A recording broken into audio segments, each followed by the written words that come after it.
कई वर्षों से ये निर्णय लिया जा रहा था कि भाई अब ये ग्राउंड बहुत छोटा हो गया, हंस जयंती का प्रोग्राम अब हमें पंडुवाला में मनाना चाहिए, क्योंकि यहाँ पे आपने देखा कितनी बड़ी जमीन है, सारी सुविधाएं भी यहाँ पे है, हम लोगों का रहने का मकान भी है, कमरे भी हैं, आपका जैसे हरिद्वार में गोल शौचालय, यहाँ गोल शौचालय भी हैं, और जो रामलीला ग्राउंड में तो हर चीज जो है उसको बनाना पड़ता था, रहने का स्थान, शौचालय, बाई महात्माओं को रहने के कमरे, सारा कुछ निर्माण करना पड़ता था। और एक्चुअल में ये पंडुवाला की जमीन भी इसलिए खरीदी थी कि भाई यहीं पे जो है भविष्य में यहीं प्रोग्राम किया जाए। राम बाबू जी ने, माता जी ने भी सबने कहा कि अच्छा एक जमीन ली जाए जिससे कि वहीं पे प्रोग्राम किया जाए, तो ये जमीन ली गई और इसको जो है हंसनगर के नाम से इसको बनाया गया। और राम बाबू जी की भी यही इच्छा रहती थी कि भाई अब हंस जयंती यहीं होनी चाहिए। उन्होंने काफी प्रयास किया और ये सारा काम शुरू हुआ, लेकिन आज एक विडंबना है कि जो आज जब हंस जयंती मनाई जा रही वो हमारे बीच में नहीं है। हम सब अपने परिवार की तरफ से, हंस परिवार की तरफ से, संस्था की तरफ से सभी प्रेमी भक्तों को राम बाबू जी को श्रद्धांजलि अर्पित करते हैं और गुरु महाराज जी से प्रार्थना करते हैं उनको हमेशा अपने चरणों में जगह दे। और जिस प्रकार से उन्होंने, जब तक उनका जीवन रहा, उन्होंने दरबार में सेवा करी, गुरु महाराज की सेवा करी, वैसे हम भी जो है अपने जीवन की अंतिम सांसों तक हर बाई महात्मा प्रेमी भक्त का भी यही एक संकल्प होना चाहिए कि जीवन के अंतिम सांसों तक हम भी गुरु महाराज जी की सेवा निरंतर करते रहें और गुरु दरबार में ही हमारे प्राण जाएं। जिस प्रकार से एक लड़की का जब ब्याह होता है, गृहस्थी में रहते एक लड़की का ब्याह होता है, तो उस लड़की की भी एक यही इच्छा होती है कि भाई जिस परिवार में मैं जा रही हूं, जिस ससुराल में मैं जा रही हूं, मेरे अंतिम श्वास भी उसी ससुराल में ही निकले। अगर लड़की गई ससुराल से लौट के अपने मायके चली गई या कहीं और चली गई, तो उस लड़की की जो है उसमें महानता नहीं देखी जाती। एक लड़की की महानता उसी में होती है कि जिस घर में भी वो ब्याही गई है, उसी घर से उसकी, जहां से डोली, इसलिए कहा कि जहां से डोली आती है वहीं से अर्थी निकले, तभी एक जो है उस लड़की का जीवन जो है सार्थक होता है। तो ऐसे ही जो है एक भक्त का जीवन भी तभी सार्थक होता है कि जब वो गुरु दरबार में आता है और जब आए तो उसकी अंतिम सांस भी गुरु दरबार में ही निकले और यहीं से उसकी अर्थी जाए। तो राम बाबू जी का भी शरीर यहीं पूरा हुआ, लेकिन जब हमने कहा नहीं, उनको जो है हरिद्वार ले जाइए, हरिद्वार में जो है उनका अंतिम संस्कार करें, जहां पे ये हमारे और जो बाई महात्मा जी होते हैं सबका वहीं पे जो है जाके किया जाता है, तो वहां पे किया। तो इसी तरह से हमारे भी यही संकल्प लेके जाएं कि हम भी जीवन के अंतिम सांस तक गुरु दरबार की सेवा करें, गुरु महाराज की सेवा करें। और अब तो देखो हम हंस जयंती मना रहे हैं, कितने वर्ष हो गए। तो हंस जयंती जो है, जयंती महान पुरुषों की मना ही इसलिए जाती है कि हम जो जयंती मनाएं तो उनके जो है उनके जीवन से हम शिक्षा लें। उन्होंने अपने जीवन में क्या किया, उनके क्या आदर्श थे, उनके क्या सिद्धांत थे, उनके जीवन का क्या मूल्य था, वो सारे सिद्धांत, जीवन को जो है मूल्यों को हम भी अपने जीवन में अपनाएं। इसीलिए जो है जयंतियां मनाई जाती। चाहे आपने देखा होगा त्रेता में प्रभु राम आए, लेकिन आज कलिकाल में भी जो है हम लोग रामनवमी मनाते हैं। द्वापर में भगवान कृष्ण का जन्म हुआ, आज कलिकाल में भी हम लोग जो है कृष्ण जन्माष्टमी को मनाते हैं। बुद्ध का जन्म हुआ, इतने वर्षों के बाद भी हम बुद्ध जयंती मनाते हैं। हंस जी महाराज जी का जन्म हुआ, उन्होंने सारा जीवन इस ज्ञान के प्रचार और प्रसार में लगाया और आज भी हम उनका प्रतिवर्ष उनकी जयंती मना के उनके कार्यों को हम याद करते हैं। आज तो हम देखते हैं जगह जगह जब जाते हैं नए नए आश्रम बन रहे हैं तो कितने सुंदर और भव्य आश्रम बन रहे हैं, कितनी सुविधा आप लोगों के लिए रहती है, चाहे बाई जी हो, महात्मा जी हो, प्रेमी लोग भी जब उस आश्रम में आते हैं तो आपको बड़े बड़े आश्रम है तो आप लोगों को भी वो सुविधा मिलती है, आसानी से जो है सत्संग सुनते हैं आप हॉल में बैठ के, भंडारा बनता है, भंडारे का आप लोग भोग करते हैं, तो सब चीज की जो है आपको भी फैसिलिटीज मिलती है। पहले गाड़ियां नहीं थी, हम जब श्री हंस जी महाराज के ही जीवन परिचय को पढ़ते हैं तो यही जानते हैं कि भाई देखो कितने कष्टों से उन्होंने जो है ज्ञान का प्रचार प्रसार किया। श्री माता जी कहते थे कि जब महाराज जी थे जब जाते थे तो महीनों महीनों तक निकल जाते थे, महीनों महीनों तक जो है घर नहीं आते थे। और उस समय तो आजकल की तरह तो मोबाइल होते नहीं थे, फोन्स नहीं होते थे, कोई साधन नहीं होता था कि व्यक्ति कहां गया है, कैसी तबीयत है, कैसे रह रहे हैं, या घर में जो है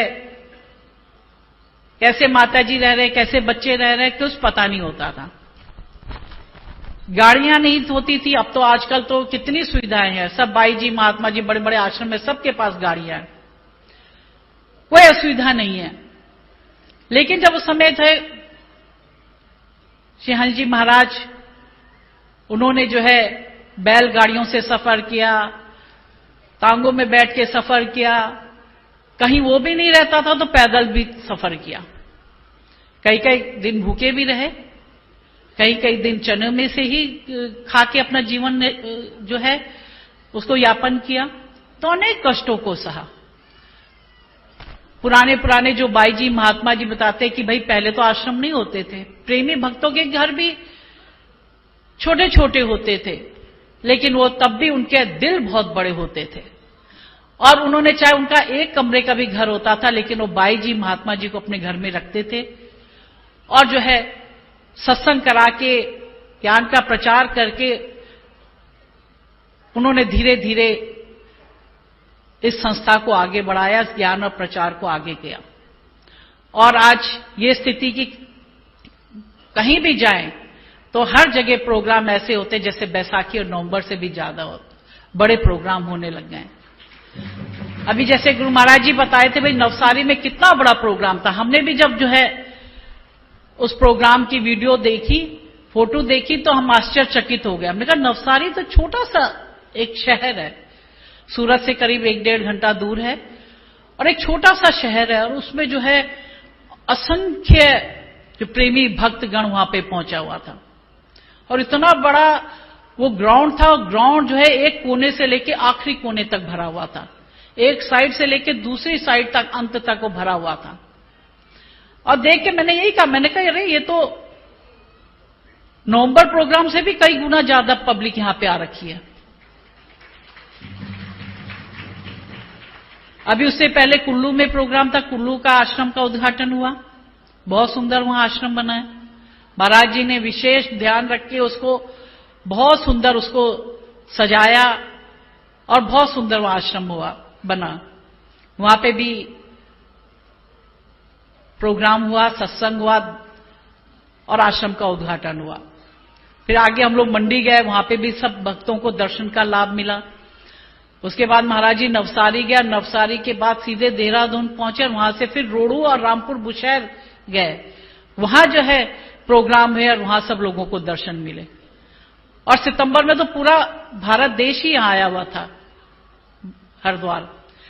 कहने का तात्पर्य है कि इतनी जगह दर्शन सत्संग का प्रोग्राम होने के बावजूद भी जो है नवसारी में इतनी अधिक जन समाज पहुंचा हुआ था। अब यहां भी इतना अधिक जन समाज पहुंचा हुआ है, तो इससे है कि ज्ञान का प्रचार और प्रसार जो है बड़ी तीव्र गति से हो रहा है।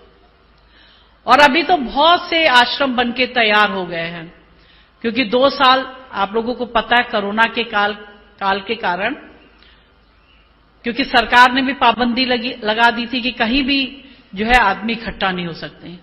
आपने देखा होगा कि मंदिर बंद थे, मस्जिद बंद थी, गुरुद्वारे बंद थे, चर्च बंद थे, सब कुछ बंद था, सारा कुछ बंद था और कोई प्रोग्राम नहीं हो रहे थे।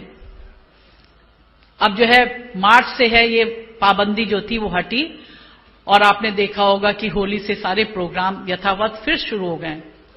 और इस 2 वर्ष में जो है बहुत से आश्रम बन के तैयार हो गए। और अभी जो है उसके बाद मार्च के बाद तो इतनी गर्मी हो जाती, बैसाखी के बाद तो कहीं प्रोग्राम नहीं दे। लेकिन अब मौसम जैसे जैसे ठंड आ रही है, अच्छा मौसम हो रहा है, तो अब सब जगह प्रोग्रामों की एक जो है बौछार वो शुरू हो गई है, प्रोग्रामों की झड़ी शुरू हो गई है। अभी जो है प्रोग्राम दिए जाएंगे। अभी आपका पठानकोट में बन के तैयार है, वहां भी प्रोग्राम दिया जाएगा, जैसलमेर में दिया जाएगा, जोधपुर में भी बन गया लेकिन राजस्थान का एक ही प्रोग्राम दिया जाएगा, फिर जोधपुर का नंबर उसके बाद आएगा। ऐसे जो है जौनपुर में भी, यूपी में जौनपुर में भी आश्रम तैयार है, वहां पे भी जो है हम लोग वहां पे भी प्रोग्राम देने जा रहे हैं। तो नंगल में प्रोग्राम बना है, अभी तो प्रोग्राम हो गया है हिमाचल में, तो अगले वर्ष उसका भी नंबर आएगा। ऐसे बहुत से आश्रम बन के तैयार हो गए, तो जो है उनका जो है उनको दिया जाएगा। और कितने आश्रम जो ऐसे हैं वो जो है कहीं 80%, कहीं 90% तैयार हो गए।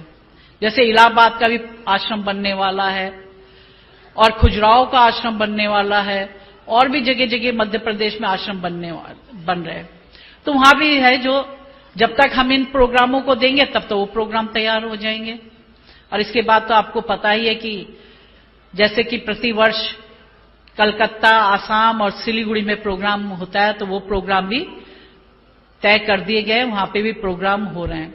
तो जगह जगह जो है प्रोग्राम हो रहे हैं, और जिससे आप लोगों को जो आप लोगों का रूटीन था वो रूटीन वापस आ गया, कि जिसका जो क्षेत्र पास पड़ता है वो प्रेमी भक्त बाई महात्मा वहां पहुंच जाते हैं।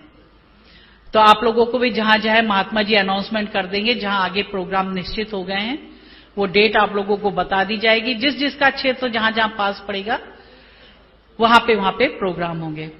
तो कहने का तात्पर्य यह है कि बाई जी, महात्मा जी, प्रेमी भक्त सब जब लोग मिलकर प्रयास कर रहे हैं, तो ये ज्ञान का प्रचार दिन दूना रात चौगुनी, इसमें बढ़ोतरी ही बढ़ोतरी हो रही है। आश्रमों का निर्माण होता जा रहा है, आश्रम में बढ़ोतरी हो रही है, प्रेमी भक्तों में बढ़ोतरी हो रही है, सब लोग जो है हो रही है। तो ये सब किसका प्रयास है कि हम जो है सच्चे मन से, शुद्ध मन वचन कर्म से हम अपने गुरु महाराज जी की सेवा कर रहे हैं। हमारी जो है लॉ जो है वो हमेशा गुरु महाराज जी के चरणों में लगी रहनी चाहिए। हमेशा हमारा ध्यान जो है अपने गुरु महाराज जी के चरणों में हमेशा लगा रहना चाहिए। और जो भक्त का मन हमेशा अपने गुरु महाराज जी के चरणों में रहता है, वही भक्त इस जो समुद्र है, ये जो माया मोह का जो सागर है, ये जो माया मोह का जो जंजाल है, जो ये कष्टों का रास्ता है, इस सब से पार कर जाता है बड़ी आसानी से। और जो हमारा परम ध्येय है, उस परम परमात्मा को पाना, उसके पद, उसके जो है धाम को पाना, उस धाम को वो भक्त बड़ी आसानी से पा जाता है।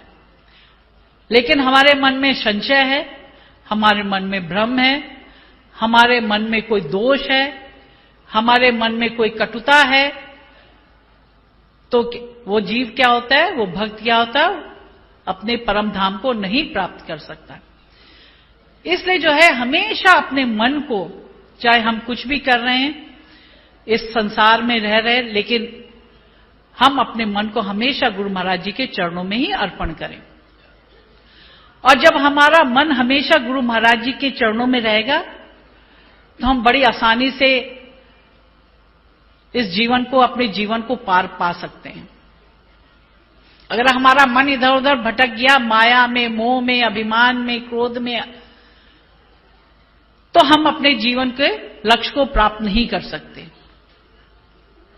जिस प्रकार से आपने देखा होगा कि अगर हम जो बच्चे आर्मी में जाते हैं, तो आप देखो उसको जब टारगेट दिया जाता है और उसको कहा जाता है कि भाई कैसे तुमने गोली चलानी, कैसे जो है सर्कल है उसके बीच का जो बिंदु है उसमें जो है गोली चलानी है। तो सैनिक क्या करता, बड़ा ध्यान से, बड़ी एकाग्रता से जब अपनी रिवॉल्वर को चलाएगा या अपनी बंदूक को चलाएगा तो उसका निशाना सीधे लगेगा, टारगेट पे लगेगा। लेकिन अगर सिपाही का मन डामाडोल है, उसका हाथ हिल रहा है या उसकी गर्दन हिल रही है या आंखें पुतलियों को हिला रहा है, तो अपने टारगेट पे सफल नहीं हो सकता।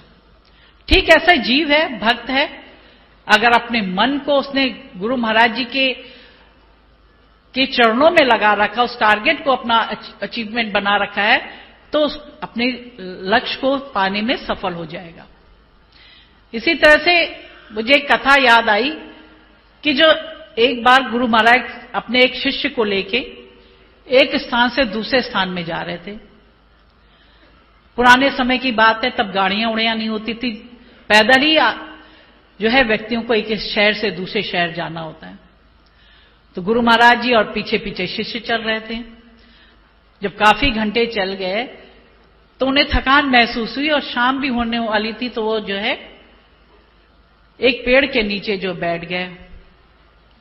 गुरु महाराज जी उन्होंने ध्यान लगाया और प्रभु के चरणों में ध्यान लगा के बैठ गए, भजन में बैठ गए। तब तक शिष्य क्या देखता है कि सामने से एक शेर आ रहा है। शेर को जैसे शिष्य ने देखा, वो तो तुरंत जो है गुरु महाराज को छोड़ के पेड़ में चढ़ गया कि मैं अपनी जान बचाऊं। लेकिन पेड़ के ऊपर चढ़ के शिष्य क्या देखता है कि शेर आया। शेर ने गुरु महाराज को, जो कि ध्यान में लीन थे, प्रभु के चरणों में जिनका मन लगा हुआ था, उस शेर ने गुरु महाराज जी को देखा, उनके समीप आया, उन्हें सूंघा, चारों तरफ से सूंघा और सूंघ करके वापस चला गया। थोड़ी देर बाद गुरु महाराज जी जब अपनी समाधि से उठे तो उन्होंने कहा कि अपने शिष्य को बुलाया कि भाई कहां हो तुम। तो शिष्य जो ऊपर पेड़ से कूद के आया। तो क्या तुम कहां थे? कहने लगे कि गुरु महाराज मैं तो जो शेर आया, मैं तो उसके डर से पेड़ के ऊपर चढ़ के बैठ गया। तो कहा चलो अब आगे का सफर तय करना है, अब आगे चलते हैं। गुरु महाराज चलने लगे, पीछे पीछे शिष्य भी चलने लग गया, क्योंकि जंगल था। जंगल में सभी तरह के कीड़े मकोड़े भी रहते हैं। तो थोड़ी देर में शिष्य ने क्या देखा कि एक मच्छर ने गुरु महाराज जी को काट लिया। और जैसे ही मच्छर ने गुरु महाराज को काटा तो गुरु महाराज जी हाय हाय कह के एकदम से उनके मुंह से हाय निकली और वो खुजली करने लग गए। तो शिष्य को बड़ा आश्चर्य हुआ। उसने कहा कि अभी तो गुरु महाराज जी के सामने एक जीता जागता शेर आया, तो गुरु महाराज जी के मुंह से तो कुछ भी नहीं निकला, और अब ये जो है एक छोटे से मच्छर ने गुरु महाराज जी को काटा और गुरु महाराज जी के मुंह से हाय हाय निकल गई। पहले तो शिष्य सोचता रहा, उसको तो जब समझ में नहीं आया तो उसने गुरु जी से कहा, गुरु जी मेरे मन में एक संशय है, मेरे मन में एक बात है, आपकी आज्ञा हो तो मैं आपसे एक बात पूछना चाहते। गुरु महाराज कहते पूछो। तो शिष्य कहता है, गुरु महाराज जब आप पेड़ के नीचे ध्यान में बैठे हुए थे तो एक शेर आया और शेर आपके समीप आया और शेर ने आपको चारों तरफ से सूंघा भी, लेकिन आप जो है आपके मुंह से कोई भी आवाज नहीं निकली, अपना भयभीत हुए, ना डरे, ना कोई आवाज निकली। लेकिन अब जो है मैंने देखा, अब एक छोटे से मच्छर ने आपको काटा और आपके मुंह से इतनी आवाज निकल गई। तब गुरु महाराज जी अब कहते, वत्स जिस समय मैं पेड़ के नीचे ध्यान में बैठा था तो मैं अपने प्रभु परमात्मा के चरणों में था, उनके समीप था, और जब उनके समीप था तो मुझे किसी प्रकार की चिंता करने की बात नहीं थी। लेकिन अब जब मैं जंगल में जा रहा हूं और जब मुझे मच्छर ने काटा तो तुम मेरे साथ था, इसलिए जो एक मच्छर के काटने से भी मेरे मुंह से हाय निकल गई। तो ये होता है कि अगर हम अपने प्रभु के चरणों में, गुरु महाराज जी के चरणों में अगर शुद्ध मन से, वचन से, कर्म से अगर अपने मन को लगा के रखेंगे, तो जैसे कि गुरु महाराज के सामने जीता जागता शेर आया, वो भी उसे सूख के चला गया। ऐसे हमारे जीवन में भी अनेक कठिनाइयां आती हैं, लेकिन उन कठिनाइयों का प्रभाव, उन कष्टों का प्रभाव, उन दुखों का प्रभाव हमारे जीवन में नहीं पड़ पाता। और अगर हम समाज में ही व्यस्त रहते हैं, माया में, मोह में, अभिमान में, अहंकार में लिप्त रहते हैं, तो क्या होता है, एक छोटा सा दुख भी, एक छोटी सी कठिनाई भी, एक छोटी सी परेशानी भी हमारे जीवन को तबाह कर देती है। इसलिए निरंतर अपने जीवन को अगर आपने सुरक्षित रखना है, अपने जीवन को, ध्येय को प्राप्त करना है, उस परम धाम को प्राप्त करना है, तो निरंतर गुरु महाराज के चरणों में अपने मन को लगा के रखें, अपनी जो है ज्ञान की लौ को हमेशा उनके मन में, उनके चरणों में लगा के रखें, तो हमारा जीवन जो है वो सार्थक होगा। Thanks for watching Adhyatmasar channel. और अधिक भक्तिमय वीडियो देखने के लिए कृपया चैनल को सब्सक्राइब करें, लाइक करें और कमेंट करें।